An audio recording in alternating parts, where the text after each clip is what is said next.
It's right on time. Yay. Okay, 3 day 2. Okay. Dummy.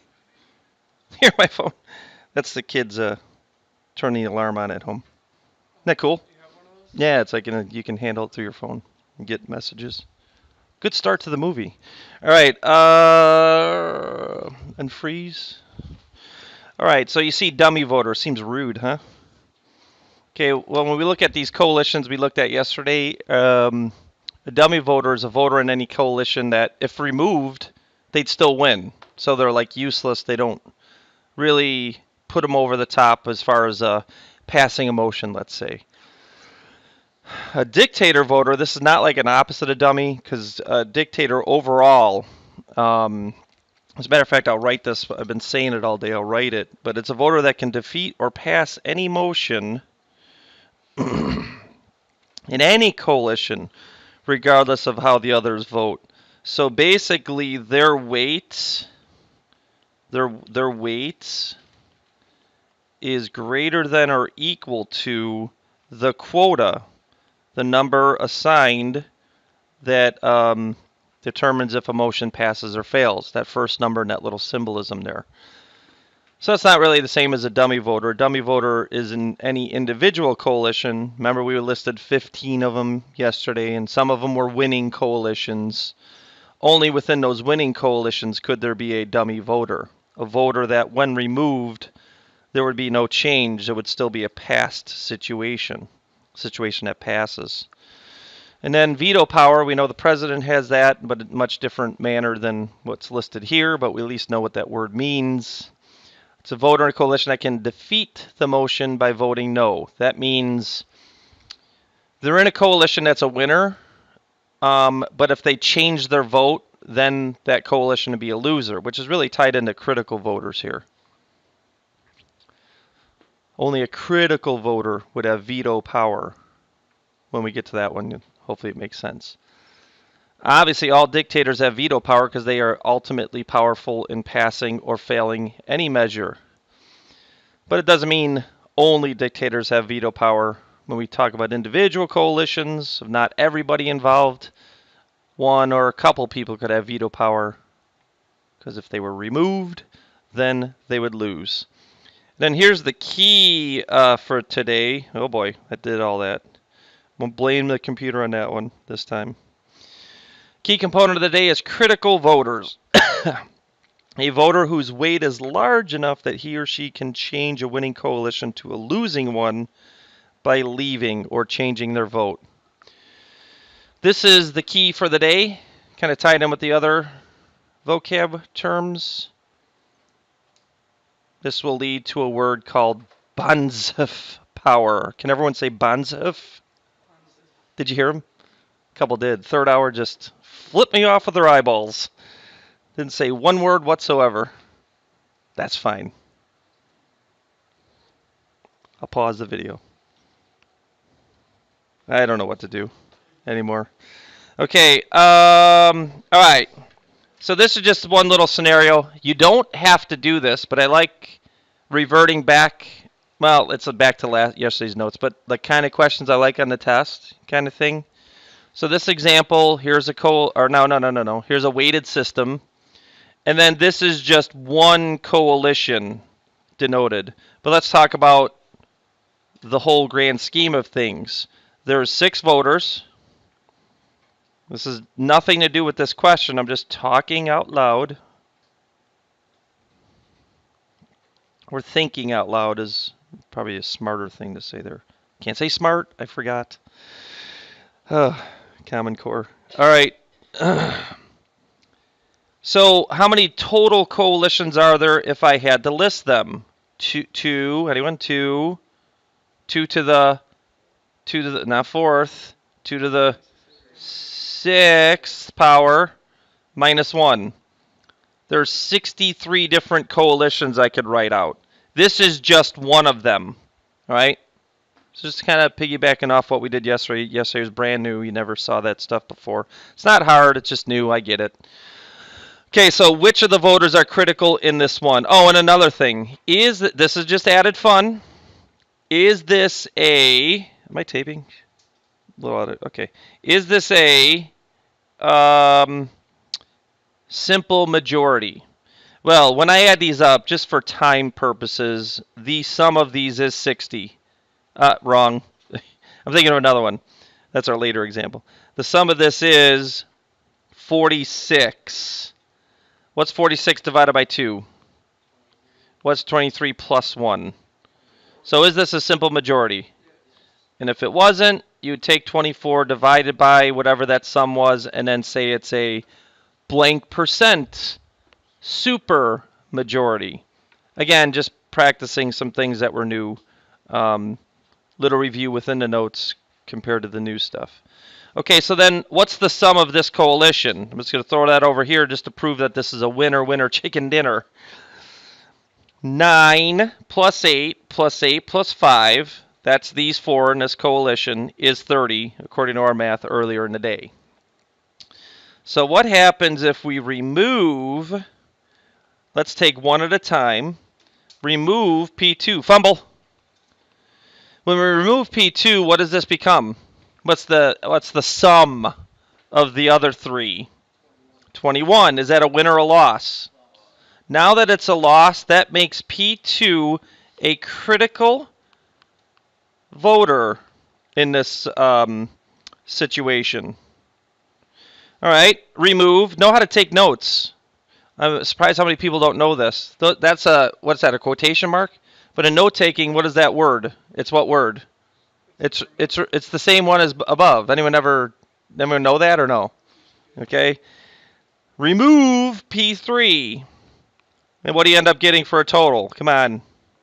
22. Is that a win or a loss? If you don't know how to do this, that's the quota. You have to get that or higher. So what does that make P3? Critical fumble. Remove, what are those ones?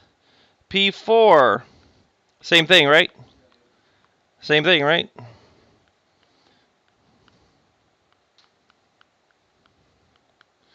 Remove P5. What happens when you remove P5, though? You get what? What is that still? What does that make P5? You're a dummy.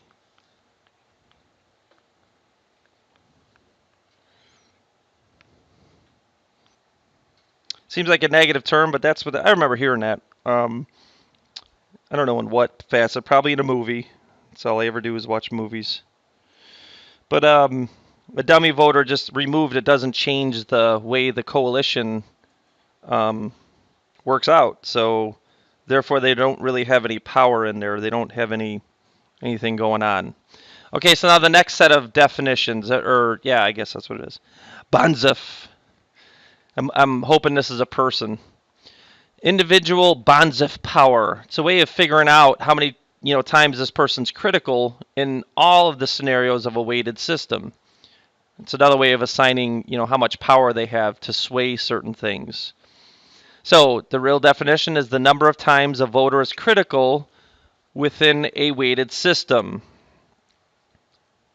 So let's say this is just a fantasy example. You're looking at a weighted system, and you come to find out that P1 is a critical voter.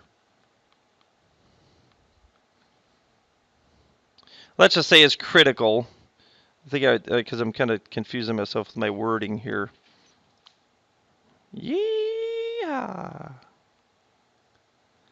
Is a critical voter. Somebody pick a number. 3. 3 times. That means their Banzhaf power, their BP rating, equals 3. Not rocket science. P2 is critical. Someone pick a number. 2. Why did I put is critical? Why did I put voter? Why am I writing this? Remember my little thing? 2.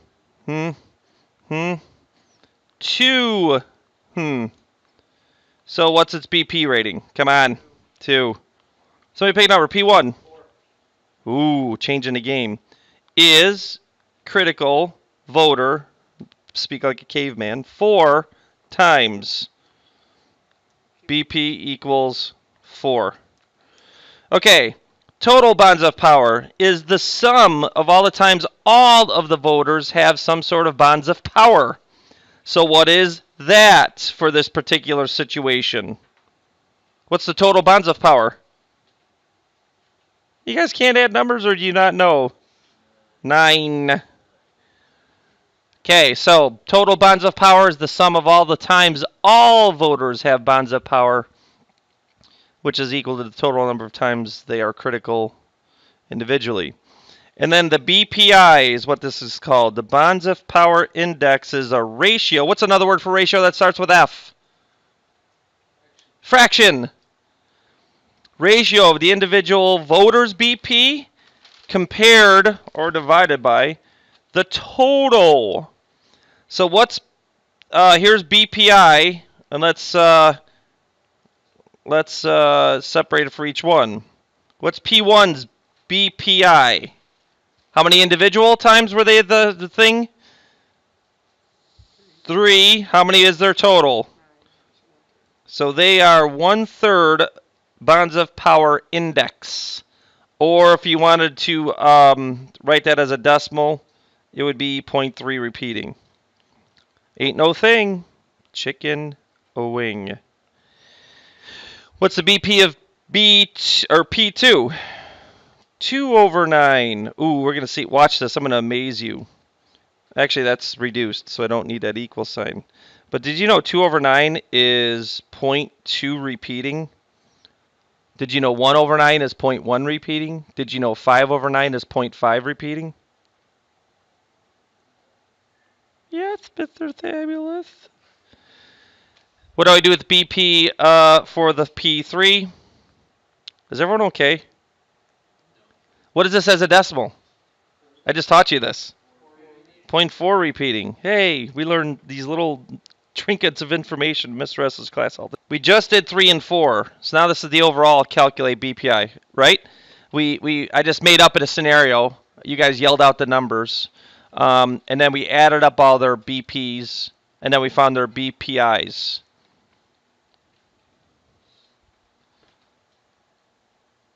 So that's how you calculate the BPI in step 4. But now we're going to go back to the beginning.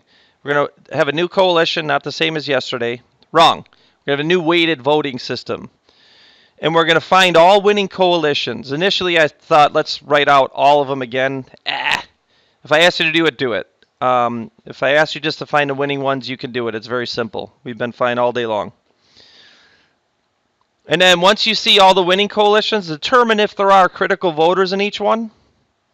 And assess that as a point, a BP point. Add up all those individual to get the total. Take each individual divided by that total. That's step 4. Give you a chance to write that down. Okay, ready? All right. And then I'm going to do the thing that we don't have to do again, but I just wanted to talk about it. Example 2, find all, stick winning in there. Because for this Banzhaf power, Tommy, what are you doing back there? And I had to say your name on the internet. Find all winning coalitions and determine whether they win or lose when voting on a motion. Then calculate each voter's individual Banzhaf power index. But before we do that, 1, 2, 3, 4, how many coalitions are there total? 2 to the 4th minus 1, which is what you did yesterday, which is how many? 15. But we're not going to find all 15. And that's initially what I thought first hour, like why? All you have to do is determine who the winning coalitions are. And then again, just to talk about the things that I like, you don't have to do this for this question, but 24 plus 14 plus 12 plus 10 is 60. 60 divided by 2 is 30. 30 plus 1 is what? And that makes this a simple majority situation, not a super. You don't have to do that. It's just good practice, and I've covered that like 7 times. So if anyone misses that on the test, I'm going to be very, very sad. All right. Now let's look at this. Remember, a coalition can be one person by themselves. Does anyone pass this by themselves? That means there is no what in this situation? No dictator. Okay? Now, how about this, though? How about P1 and P2 together? Would they? All right, I'm just going to, for no purposes, mark them. Mark at 0, dude. And then start marking the winning coalitions, or ones that work. Fumble. And mark their values, because that's 38, which is over 31, so that's a win. Now I have to zoom out quite a bit, so we might want to get used to that. Then, how about P1 and P3? Do they win? 24 plus 12, is that big enough? Okay, so then you just start marking, and you go probably much faster than me, but I am the teacher. I just want to make sure everyone understands. That's a W, not, I don't know what that looked like before. How about P1 and P4? Do they win? P1 and P4 good? Winner, winner, chicken dinner. 34 is bigger than 31, the quota. Remember, 31 is called the quota, what you need to pass something. How about P2 and P3? Do they work? What's P2 and P3 added together? 26, not enough. P2 and P4? No. P3 and P4? No.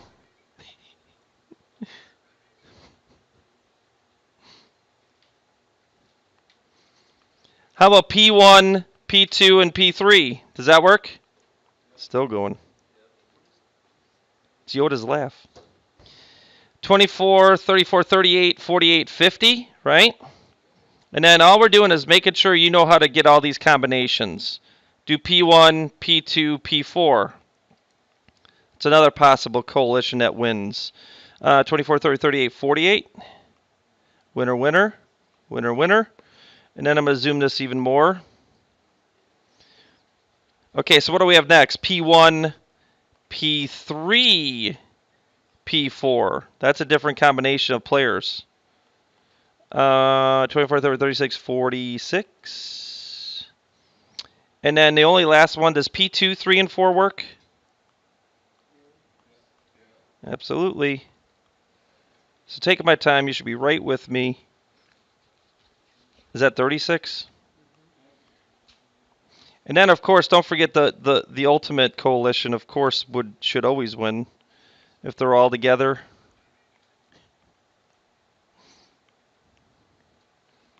And that was 60. So now the next thing to do is, where are there critical voters? So taking a little bit of time on this, but it won't be too bad for you. I'm going to line this up now. Now I went the wrong way. Okay, now, critical. If I look at this first coalition, P1 and P2, if I remove P1, do they win anymore? If I remove P2, do they win anymore? No, P1 and P2 get one critical point, or a Banzhaf power point. That's what Banzhaf power means. So I'm just going to list them as, they get it, so I'm just going to restate them there. And then how about here? Isn't it the same? If I remove P1 or P3, then they lose. So they get a Banzhaf power point. P1, P4, same? Now it gets a little bit different when we get into the, when we're going by threes here. And I got to keep that thing up there, so we're going to have to zoom back out. But when I remove 1, does P2 and P3 win by themselves? No, so P1 gets a Banzhaf power point there. How about if I remove P2? Do they still win? If I remove P2, P1 and P3 are 24 and 12, which is 36, and they're already listed as a winner anyway up there. So P2 and P3 have no Banzhaf power in that coalition. And now I think you should be understanding. Okay, how about this next one? Isn't it P1 again? If I remove P1, P2 and P4 standing alone only are 24. 24 does not go over 31. How about P2? If I get rid of P2, does it matter? Nope. That's 24 plus 10, which is 34. And then if I remove P4, that's P1 and P2, that's 38. That's good. So only P1. Isn't that the same for the next one? P1 for sure has Banzhaf power because 3 and 4 only equal 12. But if I remove P3, 1 and 4 are just fine together. If I remove P4, 1 and 3 are just fine together to pass this. So no one else does. Now look at this one. What happens if I remove P2? Winner or loser? Lose. What if I remove P3? Lose. What if I remove P4? Lose, lose, lose. So that means P2, P3, and P4 have Banzhaf power because if they're removed out of that coalition, they change that to a loser. Long blinks back there, Alec. It's 2 names. All right, now, what about this last one? If I remove P1, are 2, 3, and 4 winners without it? And then obviously the other ones are not as powerful. So nothing happens for Banzhaf power in this last one. And now what you do at the end is this. You go ahead and calculate their BPs, each individual's. What's P1's BP? What are their total points that they accrued through being critical in each of these scenarios? It is 6 for sure. How about P2? How many times is P2 listed having Banzhaf power? Good, we got him. P3, 2, P4. Oh, 2. I heard someone say 1. Okay, now, what's the total? BP? 12? You don't have to write it. I'm just making a point. So then how do we get each individual's BPI? P1 is what over what? 6 over 12, which is what? Or if you wanted, 0.5. P2, 2 over 12, 1/6, or 0.16 repeating. And then what is P3 and P4 both going to be? The same as the last two because they have the same numbers. I don't know, just a little thing, I guess people that are in committees, they have these terms. And it just shows the power of P1. P1 has a lot of power to sway certain votes. Yeah.